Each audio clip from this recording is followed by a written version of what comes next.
Maganda umaga, tanghali, hapon, gabi sa zodiac sign na Aries, Leo, Sagittarius, Lola Baby.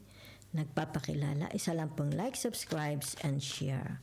So, bibigyan ko kayo ng reading, okay? Yan. Para sa mga natitirang araw, linggo ng buwan ng April.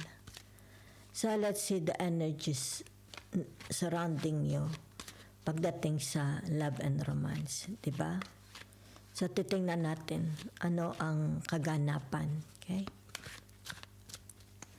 So, narito ang tinatawag na the death, di ba? May mga nararanasan ba kayo? Okay? Na kailangan ito is magbago, di ba? Matapos na. Yan, ha? So, naririto ang tinatawag na sa isang partnership, 'di ba, sa isang mag-asawa, meron ditong makasarili, 'di ba? Yan. So maaring nakakaranas ang tao na ito ng pagiging makasarili ng kanyang asawa, okay? At ayaw na ayaw niya ito. It's like suklam na suklam siya sa pagiging makasarili ng kanyang asawa. Maaring sabihin natin hindi siya nagpapasok ng pera, maaring tamad siya, 'di ba?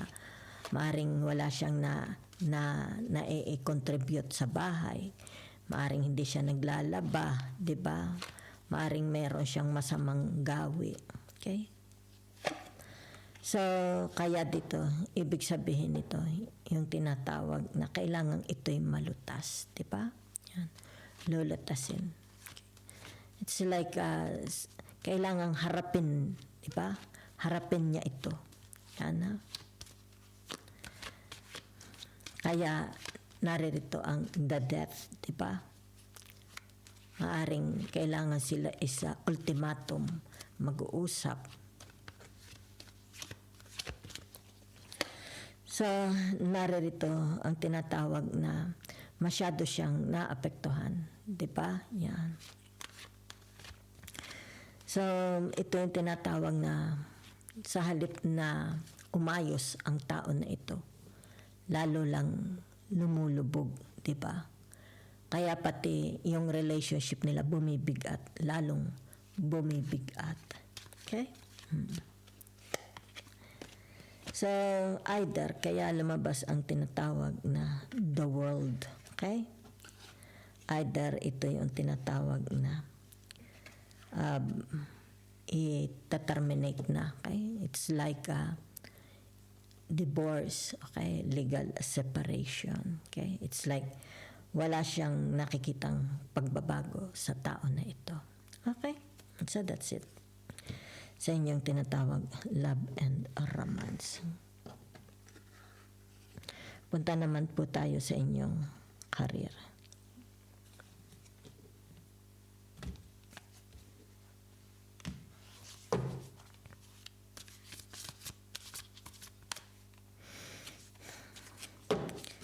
Aries, Leo, Sagittarius.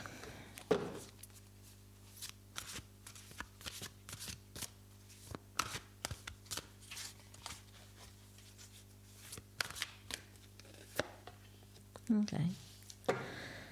So, nakikita dito yung tinatawag na the universe is very generous sa inyo. Okay? Pinagpapala naman ang inyong career. Yan, ha? Wala naman kayong problema pagdating sa inyong career. Okay? So, maaring dito yung tinatawag na ka-soulmate mo. Okay? Kasi ay the hermit. Ka-soulmate ninyo ang boss nyo, di ba? Kasundo mo ang mga kolegas mo, di ba? Nakikita dito, walang jealousy, kumbaga, walang inggitan sa trabaho.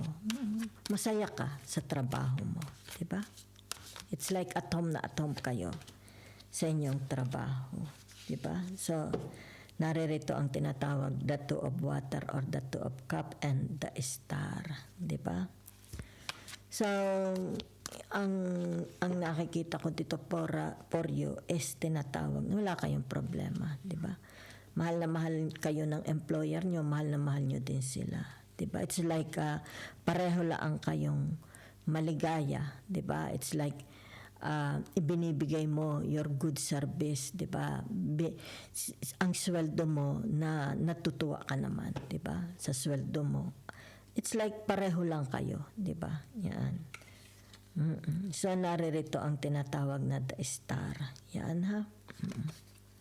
Ibig sabihin nito yung tinatawag pinagpapala ka sa iyong trabaho. Maaring sabihin na nating gains, magkakaroon ng increase, di ba? Yan, maaring sabihin na nating mapopromote kayo. Okay? Yan. Kasi nakikita dito, it's like kandidato ka for a promotion or increase. Okay? So let's see your money and finance. Aries, Leo, Sagittarius.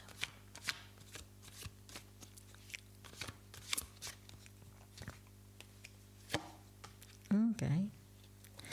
The Six of Swords to the Ace of Wands. Okay? So, ibig sabihin nito, yung tinatawag na meron kayong mga dalahin. Okay? Problema. Sino ang dalahin ninyo? Di ba? Yan. Kailangang maresolba. Di ba? May mga dalahin. Gastusan. Di ba? Okay? Gastusan ito. Yan ha? Kailangan ito'y maresolba.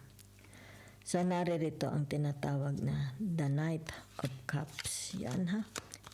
Merong pupunta sa inyo. It's like meron siyang sadya. Yan. Or maaring sabihin na natin ito'y kayo. May pupuntahan kayo. Okay? Additional. For maybe sabihin na natin may pakay ka. Halimbawa sa about money. Okay? Or travel. Di ba? Maring meron kayong pupuntahang kaibigan, kapatid. Yan, no? There is a short trip travel. Meron kayong pupuntahan, di ba? Maaring sabihin na natin gusto ninyong mag-open kung halimbawa trabaho, di ba? Kasi narito, if it's either kung ito energy, kasi ito energy nyo. Maaring mag-a-apply ka ng trabaho, maghahanap ka ng part-time, di ba? Yan. Kasi meron kayong pangangailangang malaki dito, di ba? Kailangang ma-resolba. Maaring mga bayaran, di ba? Family, di ba? Baka sa health. So, ibig sabihin nito, meron kayong pupuntahan. Okay? Para for additional money. Okay? So, naririto ang tinatawag na the Empress. Okay? So, ibig sabihin nito yung tinatawag kayo. Yan ha. Ibig sabihin yan, yung kakayahan mo, your ability. It's like you have the ability na makagawa ng pera. Diba? Yan. Diba? It's dito nakikita. It's about your ability sa paggawa ng pera. Ano ang ability mo? Diba? Maybe sabihin na natin your magugupit ng buhok. Maaring mahusay kang magluto. Mahusay kang maglinis ng bahay. Mahusay kang mag-sales stock, tindahan, diba? Kahera, diba? Yan, oh. Ito ang katangian mo, diba? So, naririto ang the Eight of Cups, diba? So, ibig sabihin niya kung may mga losses, diba? Yan. Kung may mga, it's more about losses, diba? Wag na daw panghinayangan, okay? Wag mo na itong pakaisipin. Wag mo nang pakatuntunin, di ba? Kung may mga losses sa halip, look at the big picture. Okay? Look at the big picture. Dito ha. Kasi pera lang naman yan. Diba? It's like, madali lang naman niyang hanapin. Lalo at dito nakikita, diba? Your capability. Diba? Yung iyong tinatawag na kakayahan mo para makagawa ng pera. Maaaring dito tinatawag na madali mo silang i-approach, di ba? Yan, madali mo silang i-convince, di ba? Kasi dito sa the Venus. Yan ha. So let's see your the other, okay? The other people. Tingnan natin sila ha. Sino? Sabihin na natin meron ba silang gustong sabihin about you, di ba? Maaaring family, friends, okay? Kasama sa trabaho, di ba? So, ito yung tinatawag na it's like everyday kausap mo, di ba? Yan. It's like gusto nilang kumustahin ka, di ba? Yan. Through social media, di ba? Siguro ito yung mga nakakausap mo, kakumustahan mo. Yan ha. So, ibig sabihin nito, meron silang maaring family or asawa mo, kung sino man yan, di ba? Sa trabaho, katrabaho mo, kaibigan mo, meron silang magandang balitang gustong sabihin sa iyo. Yan. Okay? So, ibig sabihin nito, yung tinatawag na ihanda mo, okay, ang iyong damdamin sa magandang balitang share nila sa inyo. Okay? So, dito, sabi nila is tinatawag na alagaan mo raw ang iyong sarili. Alagaan mo ang iyong puso. Yan ha. Huwag ka raw magpakapagod. Yan. They are worrying about you, especially your health. Diba? Palagi ka sa kanilang puso, alaala. Okay? They are happy. Masaya naman sila sa inyo, di ba? It's like, let's say, sabihin natin, in the past, meron man kayong mga away-away, tampuhan. Wala yun. Kasi, kumbaga dito, tinatawag na they want to keep this friendship with you. Okay? Gusto nila itong maging stronger, yung friendship nila sa inyo. Okay? So, may mga kasi naman ito sa buhay nyo, di ba? Yan. May mga problema silang nararanasan, okay? Na ito maaring gusto nilang ipahayag sa iyo, di ba? Yan. May mga problema sila, okay? Kung ano man ang problema nila. Gusto nilang magsabi, okay? Maging tapat sa iyo, di ba? Ihayag. Yan. Okay? So, let's see the message of the universe. Okay.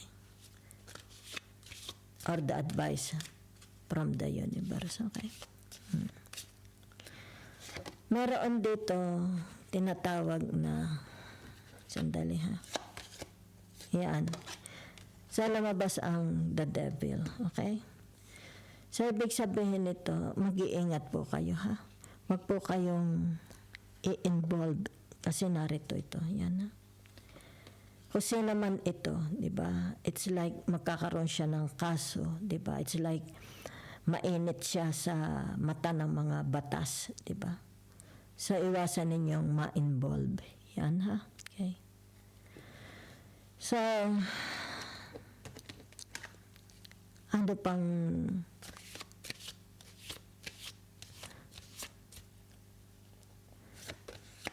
Meron ditong dasan, di ba? Sandali lang, ha? Dahil ay naka-reverse ito, di ba? Yan, oh. Ito is someone. Yan. Kaya lumabas ang the devil, di ba? At saka the world, yan, ha? Naka-reverse ito. This is someone kilala mo, okay? Very, very undependable. At saka insincere, hindi tapat sa inyo, ha? Hindi mo maaasahan at hindi tapat sa inyo, okay? There is someone. So, meron kayo ditong tinatawag, yan, ha? Secret admirer, okay? So, nakikita ko dito, kasi narito ang, nasaan yung dasan? Ito, dasan, di ba? Kung gagamitin natin ang tinatawag na season dito sa Europa in September, ang tinatawag na summer, June to September, okay, ang summer, somewhere in June and September, magkakaroon ng tinatawag na, yan, magandang balita, okay, yan, okay, yan, kaya dito, it's like tinatawag na bago ito, yan, bago, napakagandang balita. Maring gains or kung ano man ito, di ba? Maybe it has something to do about trabaho, pera, okay? Or a relationship between you and kung sino man ito, di ba? Yan. Magkakaroon ng sagot. Okay? Ngayon, bumilang na kayo dahil summer ito, ha? June to September. Okay? So, thank you very much.